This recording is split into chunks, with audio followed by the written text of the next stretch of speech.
Okay, I know this is going to be crazy, but I'm going to try to get this. Oh, look, you got fans coming over. Yeah, we need this. We need this for Tom Sandler. He's in the book. It's very important. This guy gets a little play. He knew exactly what he was doing. Look, here's the thing about you, man. You know that you are an icon in this business. People know you on the streets. You've welcomed them into your life. How does it feel knowing that not only have you influenced people, you've put your opinion out there, you've been able to change opinions, but more importantly, you did it on your own rules and you didn't worry about what other people thought about it? That's so sweet. I had a longest conversation with Jim McKinney just recently and Catherine Humphreys, and we did fun sports before there was Fox and Jay Onright, and we just, you know what, it was almost mocking sportscasters. I'm standing outside the Sky Dome where the Blue Jays have beaten California 3-2. No, tell them something they don't know, you know? Give them some background stuff. Give them something, some dirt. Oh my God, I've got stories in my new book. Can I segue? Yeah, you can. Called Big League Babble On. It's coming out November 18th. Do you still say dropping in stores? Is that still cool? It's cool enough for us. Well, you're the coolest guy here, baby. This is the star power right here. John Gallagher and Rudy Blair. Besides that, Leona Boyd, Norman Jewison, and this is it. But thanks, you know what, I have people coming up all the time and like a legend and la la la. No, it's a stupid way to make a living. Good God. You know, we had a good run though, 35, 40 years. You did it in an age, and I'm not knocking the age of what's going on today. It's a different world. But you did it in an age where you could be raw, you could be spontaneous, and you could do things that people had never even thought of, whereas today it's a little bit more controlled. We had more freedom back then. Absolutely. I would plant stuff in Blue Jays. I ripped it off Letterman, you know, what's in the bag? I'd put brassieres in and panties, you know, Tom Hankey's locker and Ed Sprague, and it was hilarious.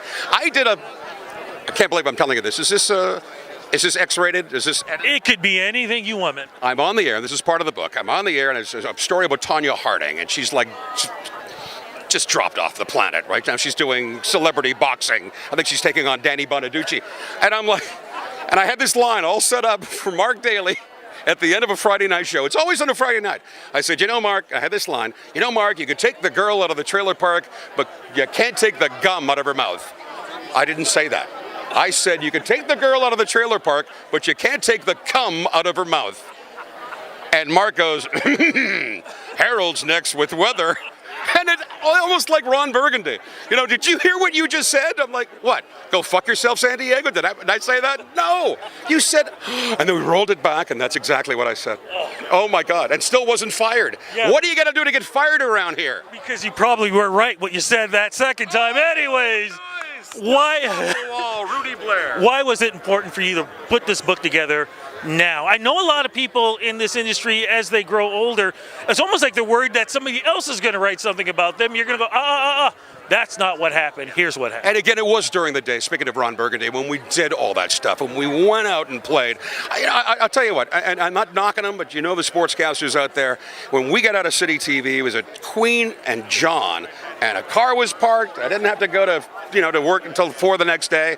We went out and partied. We went out and absolutely lived it. And I would see you from time to time at parties. But I guess it's a tell-all. It goes back to a time where, where players let their guard down. I'd be with Dougie Gilmore at 4 o'clock in the morning at his house at Wendell Clark's hot tub parties, taking Dave Ellett in a double date to a Chinese restaurant. It was different. Robbie Alomar and I going out picking up women on camera on City TV in Tampa, Florida. It was just a different time. What advice, and you probably hear this all the time because there are a lot of people who want to get into this business now, and like I said, the business is different. Yes. What advice do you give them, old school, trying to help new school? Oh my God, go back. I've interviewed Rudy, I've interviewed so many people, and I always tell the students at Ryerson, please bring a tape recorder, please bring a device that I could do the interview on, because if you're writing down on pencil and pen, no. It's a tough business. Well, we got a good 30, 40 years. Well, you're a lot younger than I am. No, 30 years for me, man. Yeah, oh my God, but the golden years, man. The advice I would have, I feel bad. I would say get out of the business. When the Globe and Mail this week stopped life section, sports and entertainment, Monday to Friday. Gordon Martineau walks in for he's going to be 40 years at City TV. He walks in, 39 years in the business. They want to see you upstairs. Well, it's obviously because it's with my party, right? You're fired. 39 years, you wouldn't give him the golden watch? You know, good God. Jennifer Valentine, another friend of mine, 18 years on the air.